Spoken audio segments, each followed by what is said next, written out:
Good morning students. हम last video में कार्य और ऊर्जा जो है उसके बारे में पढ़ चुके हैं। आज ऊर्जा जो है इस टॉपिक में हम ऊर्जा के प्रकार की चर्चा पहले कर चुके हैं।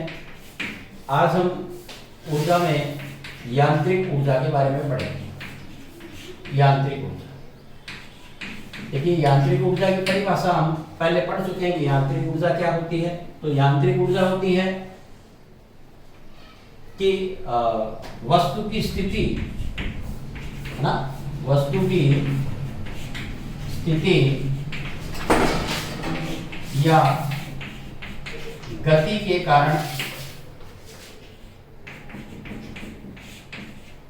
कारण निहित ऊर्जा के कारण वस्तु में निहित ऊर्जा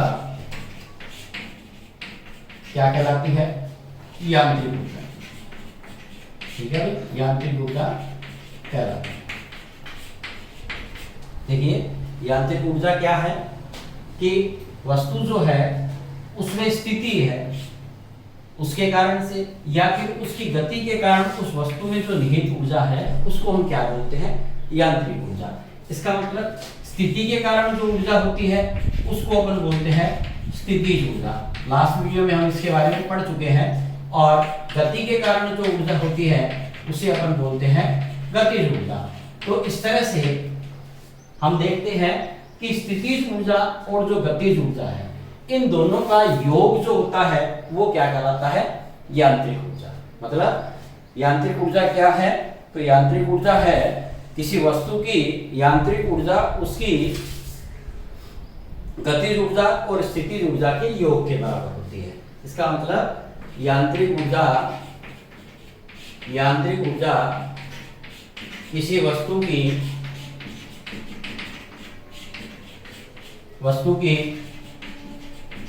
स्थितिज ऊर्जा तथा गतिज ऊर्जा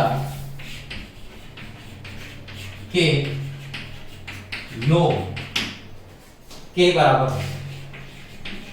योग के बराबर होती है। स्थितिज ऊर्जा, यांत्रिक ऊर्जा क्या होती है? गतिज ऊर्जा को और स्थितिज ऊर्जा का हम क्या कर दें?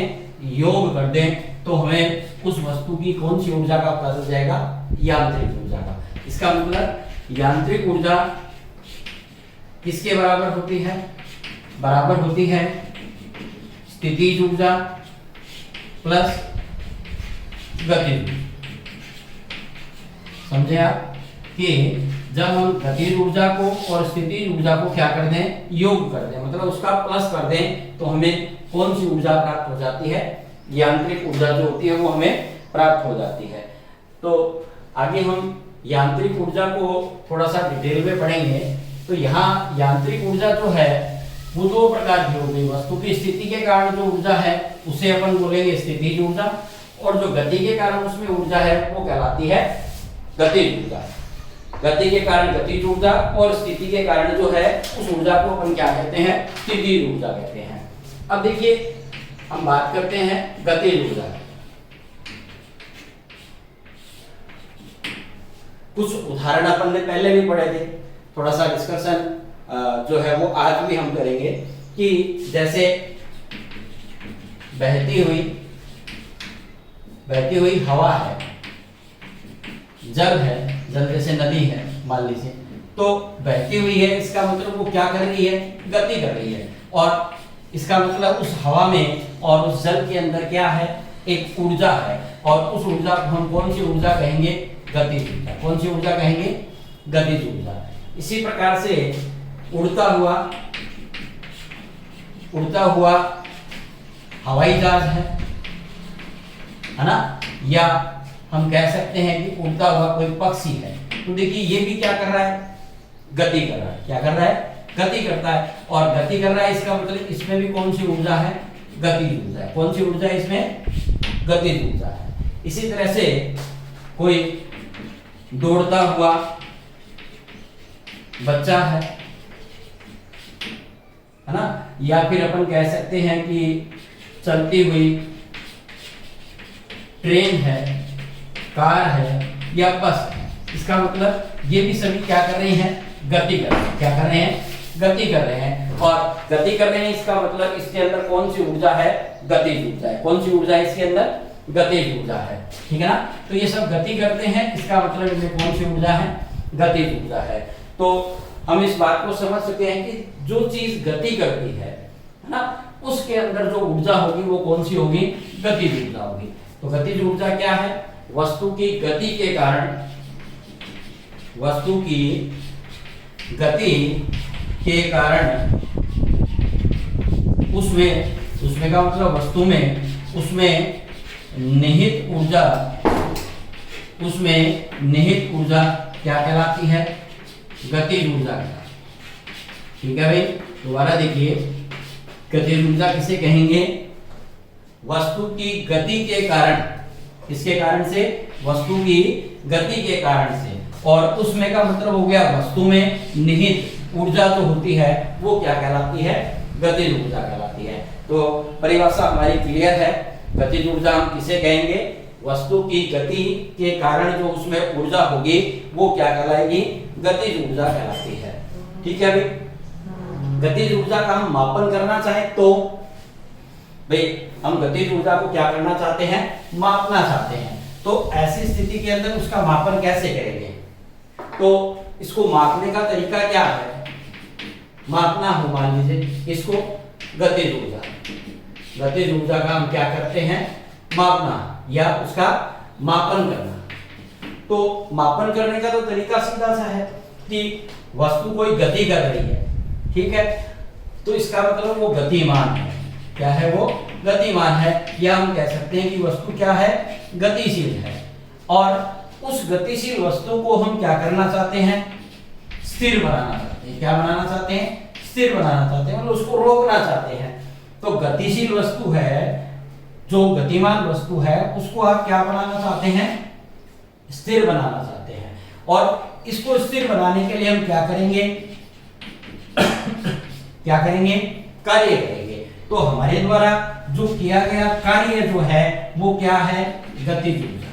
क्या है, गतिज ऊर्जा है। इसका मतलब हम कार्य के द्वारा ऊर्जा का मापन यहाँ कर लेंगे। कैसे करेंगे कि गतिशील वस्तु है उसको हम क्या कर रहे हैं, स्थिर बना रहे हैं। और स्थिर बनाने के लिए हमें जो क्या करना पड़ेगा, कार्य करना पड़ेगा, है ना। किसी गतिमान वस्तु में गति के कारण जो ऊर्जा है उसको हम गतिज ऊर्जा कह रहे हैं। तो इसको मापेंगे भी कैसे, कि हमने कहा कि कोई वस्तु गतिशील है ना, कोई वस्तु गतिशील है, तो उस वस्तु पर हम कार्य करके उसको क्या बनाना चाहते हैं, स्थिर बनाना चाहते हैं। तो हमारे द्वारा जो ये कार्य किया जा रहा है, ये कार्य जो है वो किसके बराबर होता है, गतिज ऊर्जा के द्वारा, गतिज ऊर्जा के बराबर होता है। मतलब गतिज ऊर्जा का मापन हमने किसके आधार पर कर लिया, कार्य के आधार पर कर लिया। ठीक है भाई, इसके बाद हम पढ़ेंगे गतिज ऊर्जा का, कोई वस्तु है, वस्तु जो है उसके लिए हम गतिज ऊर्जा के लिए सूत्र जो है उसको भी उत्पन्न करना चाहेंगे। गतिज ऊर्जा के लिए सूत्र जो है, गतिज ऊर्जा के लिए क्या करना, सूत्र स्थापित करना। ठीक है भाई, हम क्या करेंगे, गतिज ऊर्जा के लिए हम क्या करेंगे, सूत्र स्थापित करेंगे।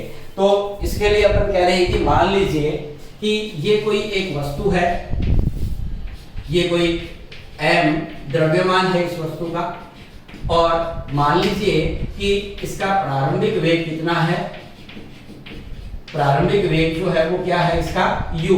प्रारंभिक वेग को हम किससे लिखेंगे, u से लिखते हैं कि ये एक m द्रव्यमान की वस्तु है, और इस वस्तु पर ये वस्तु जो है वो u प्रारंभिक वेग से क्या है, गतिशील है। और इस वस्तु पर हम इस दिशा में क्या करते हैं, बल लगाते हैं, F लगाएंगे।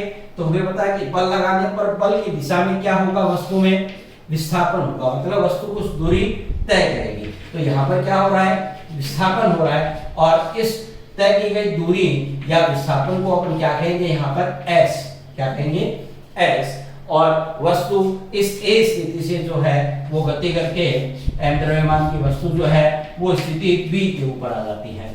अब देखिए, हमने बल लगाया और वस्तु के अंदर विस्थापन हुआ, मतलब विस्थापन होगा। तो देखिए यहाँ पर क्या हो रहा है कि वस्तु के वेग में भी क्या होगा, परिवर्तन, और इस समय इसका अंतिम वेग जो है वो क्या हो जाता है, v हो जाता है। ठीक है भाई, एक बार दोबारा देखिए, m द्रव्यमान की वस्तु है जिसका प्रारंभिक वेग क्या है, u है, और इस वस्तु पर हम क्या करते हैं, F बल लगाते हैं। तो इस F बल लगाने से क्या होता है कि इस वस्तु के वेग में परिवर्तन हो जाता है, मतलब u से इसका वेग जो है वो क्या हो जाता है, v हो जाता है। तो वेग में परिवर्तन हुआ यहाँ पर, है ना। तो वेग में क्या हुआ, परिवर्तन। तो वेग में परिवर्तन के कारण क्या होता है, क्या उत्पन्न होता है, त्वरण। वेग में परिवर्तन के कारण से क्या उत्पन्न होता है, त्वरण उत्पन्न होता है। क्या उत्पन्न होता है, त्वरण। और त्वरण को हम किससे लिखते हैं, a से लिखते हैं। तो वस्तु के वेग में परिवर्तन के कारण से क्या उत्पन्न होता है, त्वरण उत्पन्न। ठीक है, अब इस त्वरण का मान मतलब a जो है उसको निकालने के लिए हम क्या करेंगे कि गति का जो तीसरा समीकरण है, तो त्वरण a उत्पन्न होता है। तो यहां अपन कहेंगे गति के तीसरे समीकरण से क्या आएगा, त्वरण क्या आएगा, त्वरण को निकालेंगे तो गति का तीसरा समीकरण क्या है हमारा, v स्क्वायर बराबर u स्क्वायर प्लस क्या 2as। हम u को इस साइड ले आएंगे तो ये हो जाएगा v square minus u square, और इस दिशा में क्या बच जाएगा 2as। अब a को यहां रखेंगे तो बचा हुआ जो 2 और s है, ये और ये दोनों इस साइड में आकर के क्या करेंगे, इसमें नीचे हर में आ जाएंगे। तो ये क्या हो जाएगा यहाँ पर 2s, ये क्या आ गया हमारा a। तो इसको पक्षांतर करके मैं लिखूं तो a बराबर क्या आ जाएगा, v square minus u square बटा 2s आ गया। इसको हम क्या कह देंगे, समीकरण 1 कह देंगे। क्या किया, v स्क्वायर बराबर u स्क्वायर प्लस 2as, ये हमारा गति का क्या है, तीसरा समीकरण है। हमने u को पक्षांतर किया इधर u स्क्वायर को, तो v में से u स्क्वायर घट जाएगा, a का मान निकालेंगे तो 2s का भाग लग जाएगा। तो a बराबर आ गया v square minus u square बटा 2s। इसको हमने क्या कहा, समीकरण 1 कहा। अब देखिए हमारे पास न्यूटन का, क्योंकि हम जानते हैं क्या, क्योंकि न्यूटन का जो दूसरा समीकरण है, न्यूटन का दूसरा जो नियम है, न्यूटन की गति का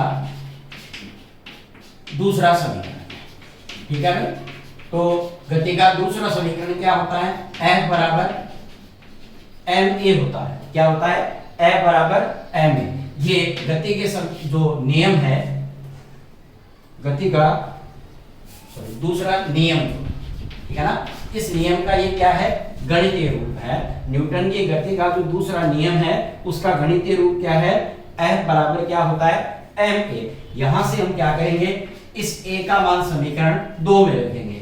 तो समीकरण 1 से a का मान समीकरण 2 में रख लेंगे, ठीक है भाई। क्या आएगा, देखो हमारे पास F बराबर m, a की जगह हम क्या लिख देंगे, v square minus u square बटा 2s, ठीक है भाई। यहां m को v से गुणा कर देते हैं, mv स्क्वायर हो गया, ये mu स्क्वायर हो गया बटे क्या आ गया 2s। इस s को हम इधर ले आते हैं पक्षांतर करके, तो f डॉट s बराबर इधर क्या बच गया हमारे पास, नीचे बच गया 2, इसको लिख देंगे 1/2। यहां आ जाएगा mv square minus mu square, ठीक है भाई। और क्योंकि हम जानते हैं कि f और s क्या होता है, f और s क्या होता है, तो fs का गुणनफल जो होता है वो कार्य के बराबर होता है। क्या होता है, कार्य के बराबर होता है, ठीक है ना। तो देखिए यहाँ पर क्या आ जाएगा, क्योंकि w बराबर क्या होता है, fs होता है, तो इसको अपन कह देंगे समीकरण 3, है ना। तो समीकरण 2 से 2 व 3 से क्या आ जाएगा, क्या f गुणा s जो है वो किसके बराबर हो जाएगा, w के। तो यहाँ आ जाएगा w बराबर 1/2 mv square minus mu square, ठीक है भाई। तो यहाँ पर w क्या है, कार्य है, और यहाँ पर कार्य जो है वो किसके बराबर होगा, गतिज ऊर्जा के। किसके बराबर होगा? किया गया कार्य जो है वो किसके बराबर होगा? गतिज ऊर्जा के। तो यहाँ पर किया गया कार्य W जो है वो किसके बराबर है? W गतिज ऊर्जा के क्या होता है? बराबर होता है, बराबर होता है। इसका मतलब हम कहेंगे यहाँ गतिज ऊर्जा को बोलते हैं kinetic energy, 1/2 mv² minus mu²। तो गतिज ऊर्जा को हम लिखना चाहें तो E एनर्जी से और K को बोलते हैं काइनेटिक एनर्जी, तो इसको अपन बोल सकते हैं E के बराबर 1/2 mv² माइनस क्या आ जाएगा? mu²। तो ये हमारा गतिज ऊर्जा के लिए जो है वो सूत्र बन जाता है। E के बराबर 1/2 mv² माइनस क्या हो जाएगा? mu²। तो यहाँ पर वस्तु द्वारा किया गया कार्य जो है वो किसके बराबर आया? गतिज ऊर्जा में जो परिवर्तन हुआ। ये गतिज ऊर्जा में क्या हो रहा है? परिवर्तन हो रहा है, क्योंकि पहले वेग u था, बाद में क्या हो गया? v। तो यहाँ किया गया कार्य है w, गतिज ऊर्जा में क्या है? परिवर्तन। आप परिवर्तन भी कह सकते हो, ठीक है ना। तो यहाँ किया गया कार्य W जो है वो गतिज ऊर्जा में परिवर्तन के क्या होता है? बराबर होता है। यदि हम इसको ऐसे करें कि W जो है कार्य, यहाँ पर कार्य जो है वो गतिज ऊर्जा के बराबर आ रहा है, गतिज ऊर्जा में जो परिवर्तन हुआ इसके बराबर। अब देखिए, यदि प्रारंभ में वस्तु को अपन क्या कर ले? विराम अवस्था में मान ले, ठीक है ना। तो अपन कहें यहाँ पर प्रारंभिक जो वेग है, मतलब u जो है वो क्या है? 0 है। मतलब वस्तु कौन सी अवस्था में है? विराम अवस्था में है। कौन सी अवस्था में है वस्तु? विराम अवस्था में, ठीक है भाई। जब वस्तु क्या हो? विराम अवस्था में हो, तो u बराबर क्या हो जाएगा? 0। तो यहाँ पर देखिए E के जो है वो होता है 1/2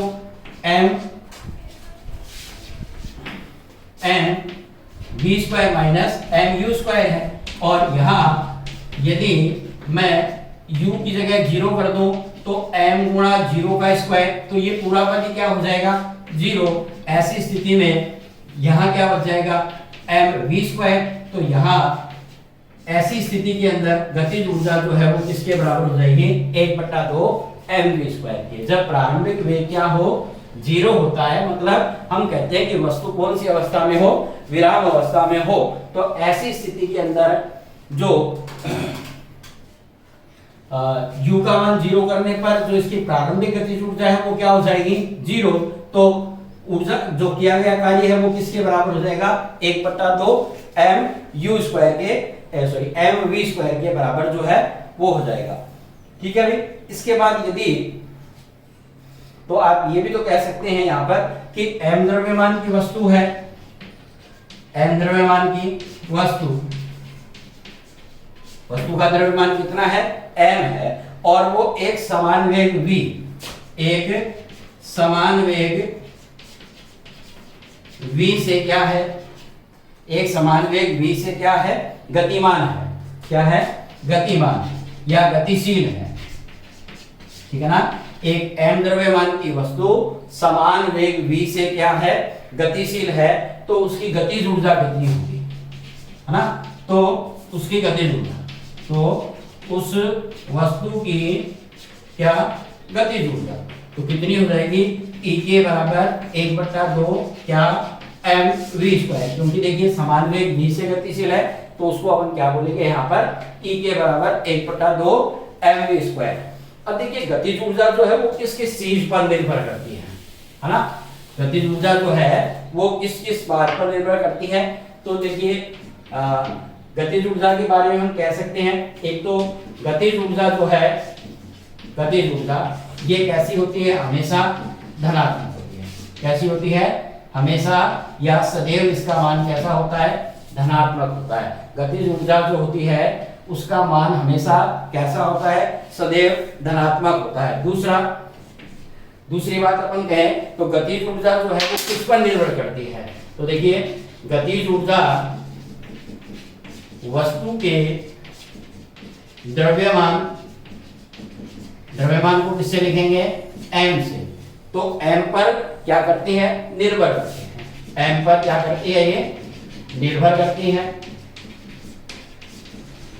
जितना ज्यादा द्रव्यमान होगा उसकी गतिज ऊर्जा भी कितनी होगी, ज्यादा होगी। इसके अलावा गतिज ऊर्जा है वो किस पर निर्भर नहीं करती, दिशा पर निर्भर नहीं करती। ठीक है भाई, दिशा पर निर्भर नहीं करती है। तो गतिज ऊर्जा का मान हमेशा धनात्मक होता है। ये वस्तु के द्रव्यमान पर निर्भर करती है, इसका मान जो है वो दिशा पर निर्भर नहीं करता। इस तरह से गतिज ऊर्जा क्या है, उसके उदाहरण क्या है, और गतिज ऊर्जा जो है उसके लिए हमने सूत्र जो है उसको स्थापित किया है, और गतिज ऊर्जा से संबंधित हमने बातें की कि इसका मान धनात्मक होता है, हमेशा ये द्रव्यमान पर निर्भर करती है, दिशा पर निर्भर नहीं करती। तो आज जो है वो आप गतिज ऊर्जा किसे कहते हैं और साथ में गतिज ऊर्जा के लिए उसका सूत्र स्थापित करना जो है वो होमवर्क के रूप में कर सकते हैं। नेक्स्ट वीडियो में जो है हम आगे ऊर्जा से संबंधित जो आंकिक प्रश्न है उनकी बात करेंगे, और साथ में जो स्थितिज ऊर्जा है उनके बारे में चर्चा करेंगे। ठीक है, तो नेक्स्ट वीडियो में अपन इस चीज की चर्चा करेंगे। Thank you.